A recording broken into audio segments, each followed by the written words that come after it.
Hello and welcome to Murphy's Garden, and you join me today in the new area that we've been working on. I hope there's not too much noise. We've got our very noisy neighbours. I try and film when they're not out, but it's quite difficult, so we'll press ahead and see how we go. So this area is the new area that we've been working on, and what I want to do is go back in time and just to show anyone that hasn't seen this part of the garden before what it was like beforehand. I have done two videos about how I designed my garden. Part one was the area down near the house, and then part two was this area, which included the big herbaceous borders and the vegetable patch, just to let you see what it was like before if you're interested.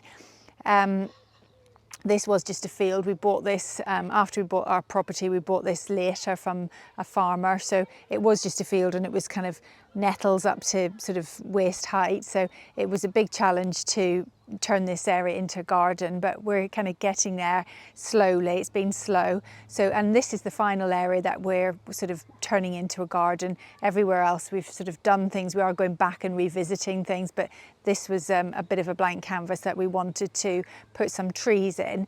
So over the winter time and autumn we bought the trees, and we've been planting the trees, and over winter I was releasing videos on each of the trees that we've planted. So as we go and have a look around, if there's anything that you like the look of, then if you go and have a look for the videos on each of the individual tree, it will tell you all the preferences, growing conditions and things for each of those trees. So we'll go back in time and have a look at what this area was like then. So before we could buy our trees, we needed to come up with a plan.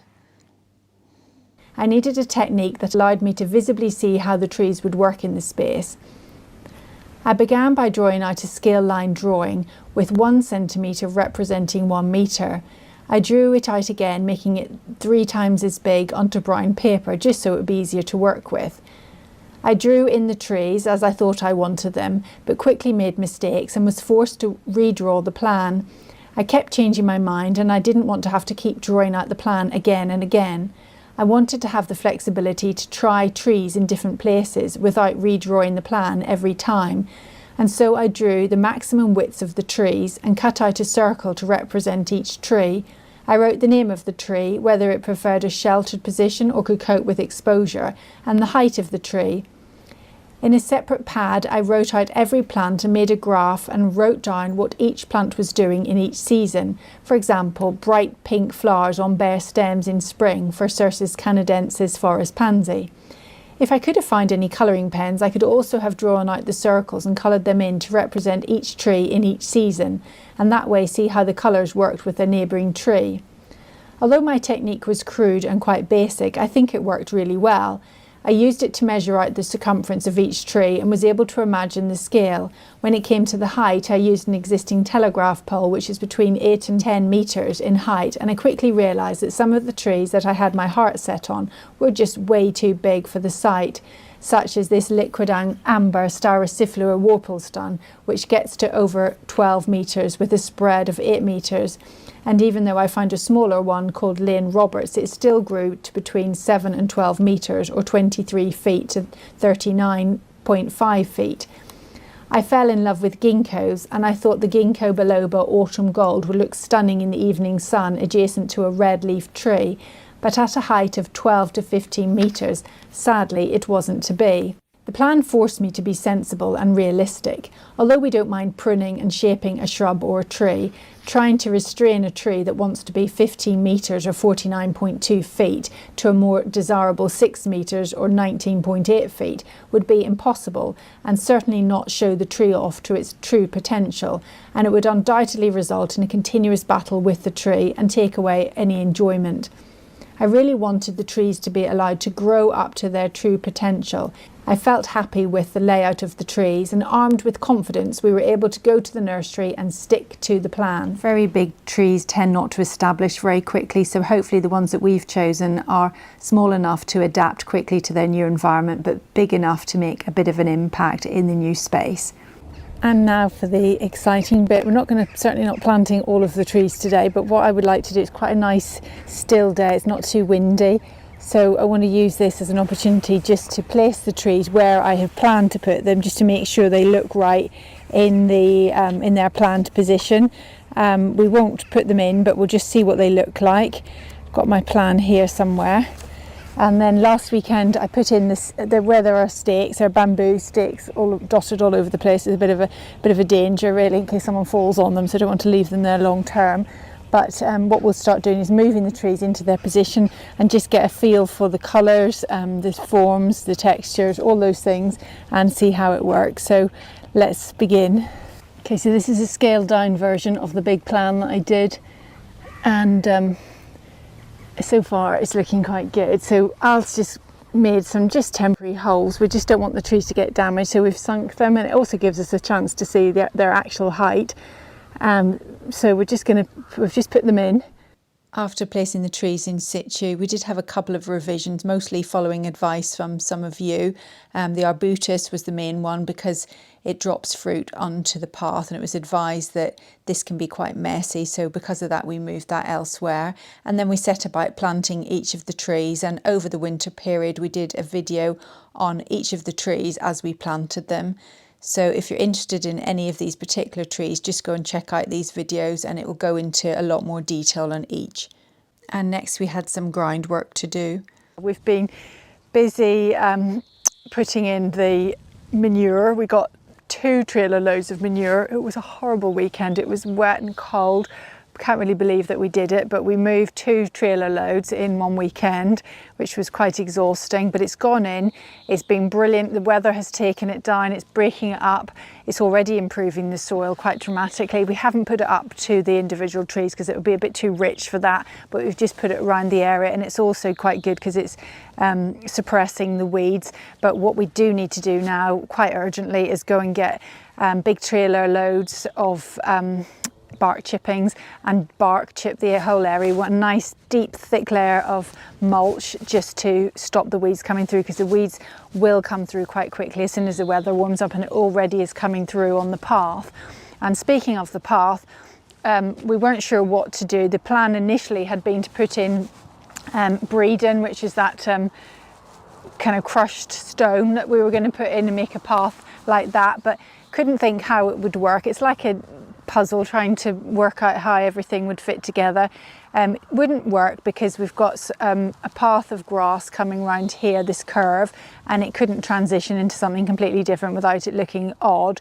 And also I think it's a good idea not to have too many different fabrics, materials in a garden, because it becomes disjointed. So we've decided for ease of putting it down, and also ease for maintaining it and everything, probably grass is probably easier, because we also bring barrow loads of compost and stuff across here, and if we're spilling things onto this, if it was a breeding crushed fabric material, it would create a mess. So I think grass is quite forgiving for things like that. So we're going to get some turf.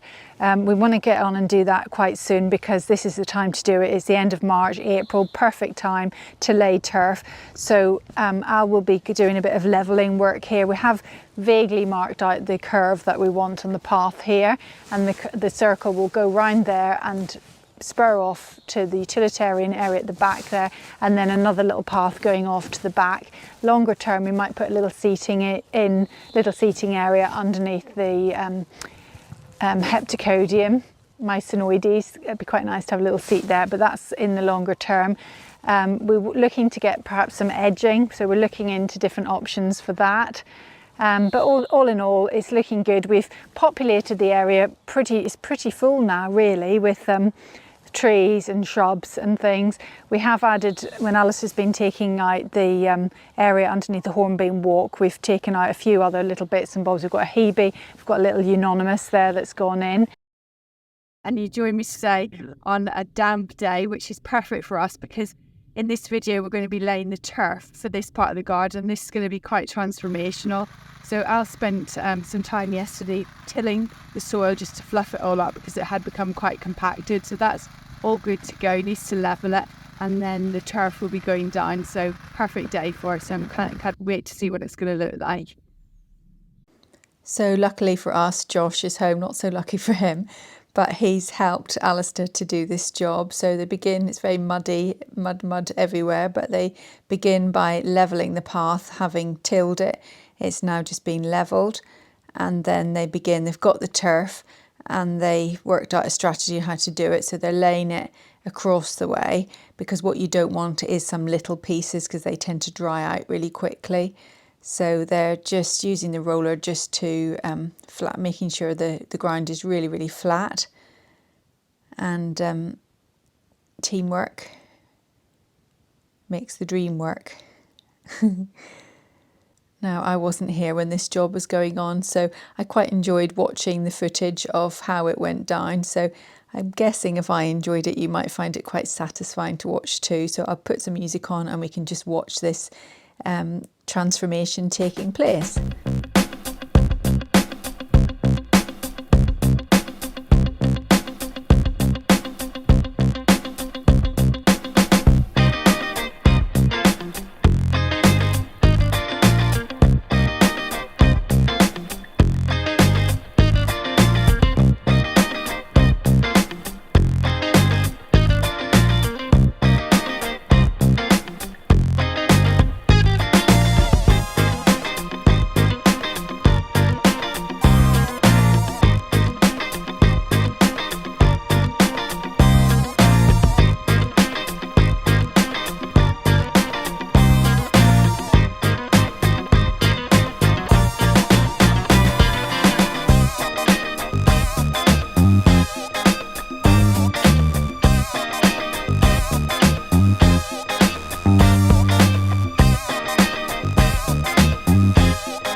weeks have gone by since Alistair and Joshua laid the turf, and it's done really, really well. We've been quite fortunate. I know lots of people have been moaning about the very wet weather that we've had, but for us it's been good because the turf has taken really well, so much so that it actually had its first cut this weekend. And today we've got another exciting job on today. Mike's coming with to put in some edging around the grass, so that will really give it the definition that we've got in the other, the quadrant garden. It just really defines the grass. But before he does that, Alistair's just going round doing the edges, so really clearing the edges to give it that nice sharp look. So we'll just have a look at what he's up to. So Murphy's just inspecting the work and I think he approves. So what Alistair's doing is just clearing the soil away from the edge of the grass so that when Mike comes in, he can install it easily. So that's actually been quite a lot of work because the earth had gone quite hard like this. quite compacted. So he's used this steel tiller to churn up the soil. He's just doing it over here. So that gives it a nice fluffy look. And then he's using this tool called a homie, which he uses just to clear the soil away from the edges, giving it that nice definition. So I'll just take some footage of what it looks like before the edging is installed, and then we'll see what it looks like afterwards. So Mike, the blacksmith, and his men arrive on site. Mike has helped us out with lots of projects, and it's him that gives us all the manure. So he was pleased to see where all his cow poo had gone. So they arrive on site, they've cut he's measured how much steel is needed for the edges, but he thought it would be easier to cut it and fit it in situ. So that's what they do. So they arrive with these big long strips. The strips have got little holes attached to them, which they then bang pegs in, and it's really secure. We've had it, as I said, in the other part of the garden. It doesn't go anywhere. It keeps that really tight, sharp looking edge on the grass. It's really worth doing. Now there's lots of products you can buy for this, but we have found just getting a local blacksmith to do the job is far better. It's actually much more economical as well. This is a big area, but it's quite reasonable for what he charges, and it's all fitted and everything, so that's a real bonus. Mike will do gardens we're in Shropshire. He'll do Cheshire and North Wales, so anyone watching in that area, if you want him to do it, just contact me on Instagram. But if you're further afield, then really worth contacting a local blacksmith, and he's done a fantastic job, so it looks really, really good. I hope you'll agree. And job well done. Here they are admiring their handiwork. Well done, and thank you very much. Looks fantastic.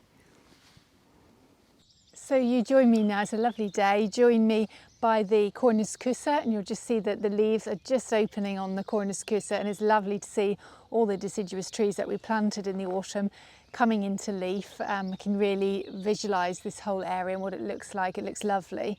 But what you'll also notice with the warmer weather, with things starting to warm up, you can see that the weed seeds are really starting to germinate, and if we're not careful, this whole area will be covered in weeds. The farmyard manure that we got and put on the site is doing quite a good job at suppressing the weeds where it is, but where there's any bare soil there are weeds that are quickly coming through, and because we didn't want to put the manure right up to the neck of the the trees, we did deliberately kept the manure off that because it's not terribly well rotted down, so we didn't want it near there, and also we didn't want it to rot or anything, so we've kept it clear of the flare of the tree. But for that reason there's a lot of weeds coming through, and we want to avoid any competition for the tree, but also just to keep the weeds at bay, we've bought some of this fabric, which is a biodegradable material, and the idea is that you put it on round the trunk of the tree. I'll have to make it fit to figure out how I'm going to do it, but it goes around the trunk of the tree, and it will just reduce the competition from the weeds. So I'm going to have a fiddle with that and try and work out how best to do it and peg it down, but that should hopefully help keep the weeds at bay. So I just need to go around weeding. We've had a bit of a job getting any wood chippings, because what we want to do is do a really thick layer of wood chippings over this whole area, but we're going to need probably at least two trailer loads of chippings. We're having a bit of a job, seems to be a bit of a shortage at the moment. We haven't been able to get any, so we're going to try, but I need to do the weeding before we get the chippings, put the chippings in. And with it being a round container, it was impossible to make the metal lip on the top like we did with the square ones. So Mike improvised using some piping, black piping, which obviously stands out because of its being black.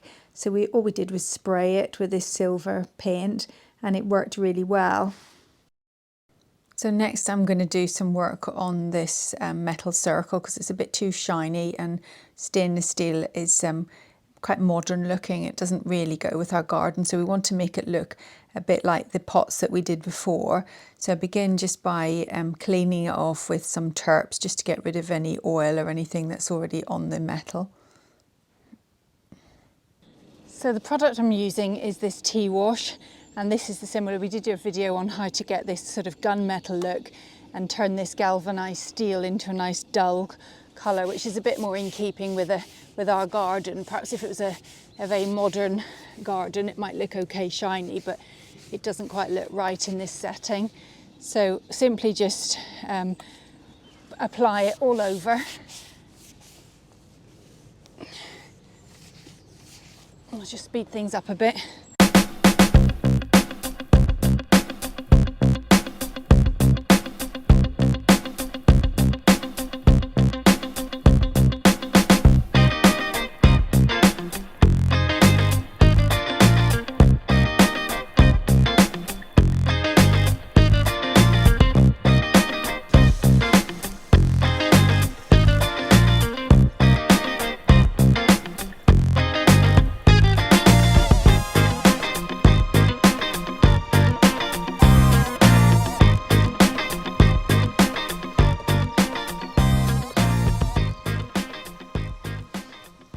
So we're now just going to go around the garden. I'm going to show you all of the plants and what they look like now.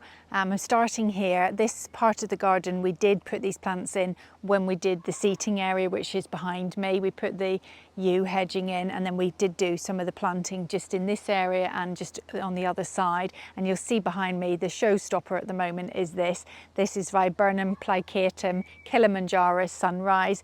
Lovely kind of tiered branches covered in flowers. It's just beautiful. So just wanted to show you that before we begin. Then we've also got things like the skimmia. We've got the pittosporum, tenifolium, tom thumb. That's a lovely plant because it emerges with green leaves and they turn dark, kind of purpley black colour, and they look lovely and give a good contrast to other green plants. We've got the hydrangea paniculata limelight. Another good plant, and that was just a cutting, so you can see how big that's got. And then one of the trees that we did plant, one of the very last trees to plant, was this one. This is Amilanchia Robin Hill, and underneath it I've just got some lovely astrantia, which will be cast into shade by the hydrangea. So we'll go and have a look now at some of the other plants on this side. So these plants were put in again probably 2 years ago, possibly. This is Calicarpa profusion, which has these lovely, very unusual colour in gardening, is these purple berries. So it's just got green leaves at the moment. And then here we've got the winter box called Sarcococca. Now here is a tree, a beautiful tree. If you want to plant a small tree and you want one that's got really good year-round interest, you really can't go wrong with this. This is Acer Grisium. It's a stunning tree, and you will know, if some of you have watched the videos, that we have struggled with Acers, some other Acers, but this one we've had no trouble with, so it seems to be quite unfussy. It's got this dark kind of chocolatey colour bark, which peels as it gets more mature, and this is putting on lots of growth now, and it's got these lovely trifoliate leaves, so kind of 3 leaves in one. And it just looks lovely, and it's also got beautiful autumn colour. So, and then when it's obviously loses its leaves, it's got the lovely bare structural chocolate brown stem. So a really, really good plant. So we'll go now and I'll just show you what the new area looks like. So this is what the area looks like. Obviously it's not finished by any means. We've got a lot still to do, but you can get the feel of the look that we're going for. So we've got these curved paths. We've got the metal edging on the curved paths. We've got a little bit more work to do. We've just got to infill some of the edges with some more soil and just top it up a little bit. We've got to work on the levels and pull out some of the undulating ground on the borders as well. But we do want the borders to kind of bank up a little bit higher.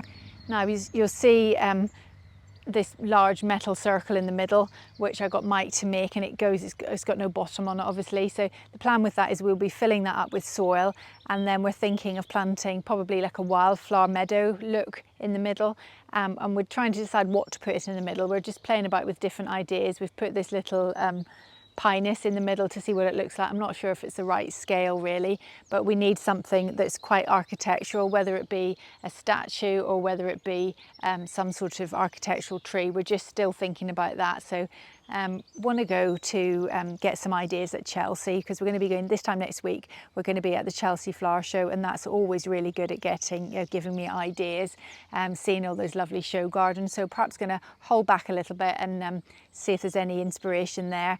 And also we saw last year, we saw Lindum Turf. We're there with the lovely wildflower meadow mixers, so we could even have a chat with them and see what they would recommend for this area, perhaps take some pictures with us.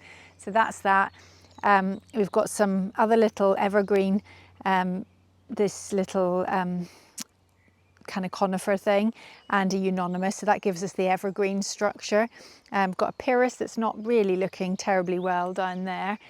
And then here, this is the Cornus crusa, China Girl, which is a lovely, lovely tree. And we bought it when it was in leaf, but then obviously because it's deciduous, it lost its leaves. And I'm just really enjoying seeing them back on the tree again and seeing these lovely little lime colour bracts, which will turn white. So I think this is just going to get more and more beautiful as the years go by, but it's already looking lovely. And another evergreen plant. This is Arbutus anido, or known as the strawberry tree. And you'll see there's a lot of yellow leaves on it, but it's nothing to worry about. With deciduous trees, they still do lose their leaves at some point, but they tend to have their kind of autumn around about this time of year when the new leaves come through. So there's lots and lots of new growth. So I'm not concerned about it, although it has gone quite yellow further down, but it will just lose those leaves, and that's perfectly natural. That's a normal thing to do, and it will have these lovely strawberries developing on it. So I'm just going to enjoy watching this tree and seeing all the changes it goes through. So we'll move on now to behind the arbutus is a hydrangea. This is a macrophylla hydrangea. It's just one that I had in a pot that was really outgrowing its pot.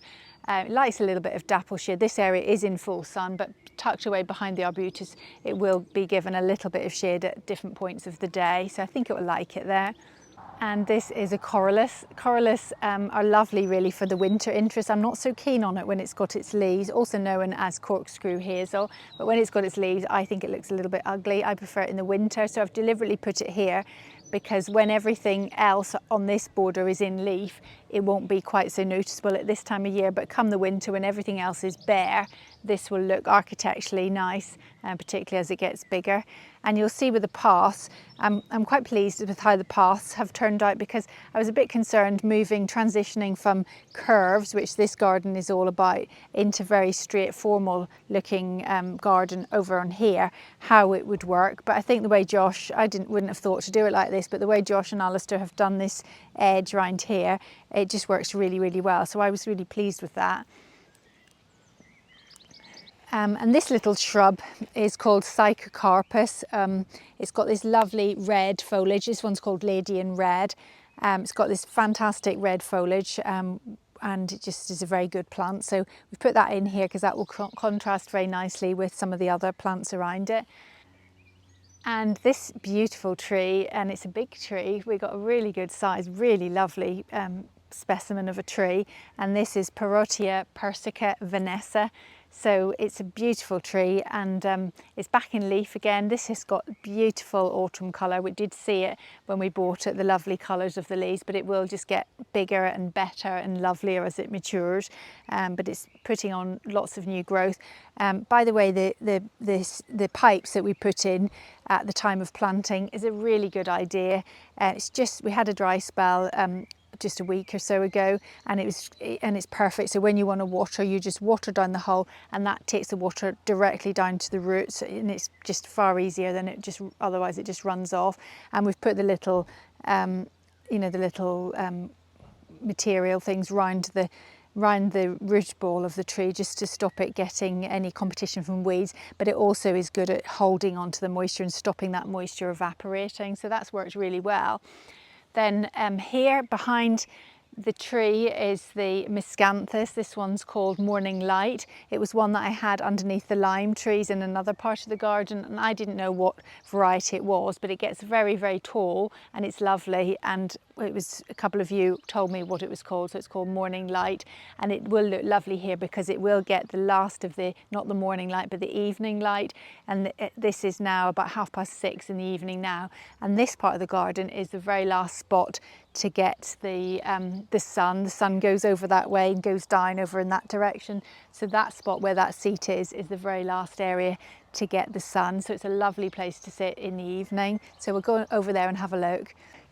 So just I forgot to talk about that plant. That's Heavenly Bamboo, Nandina domestica. Another plant's got good colour in the autumn. And now we've put the seat here because I wanted to have a seat to sit in and just enjoy the last of the sunshine. We did try the white bench here, but it looked quite contrived. It just didn't look right, didn't suit the area and all the curves and everything. But we thought about using this seat. This seat was in the woodland garden.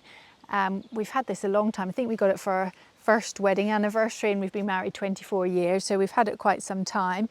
I think it needs to go over that way a little bit. I think it's not quite right, but then we'll put Alistair will put some stone slabs in so it can sit and have a firm base.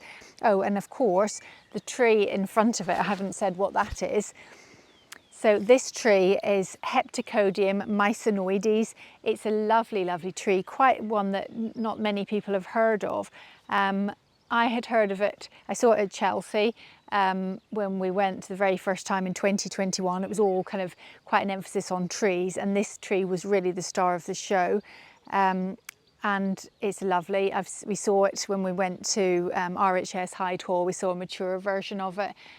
So I'm going to, again, another one to just enjoy, but what we'll do is to strip out the lower branches so that when you sit there you can see through the rest of the garden.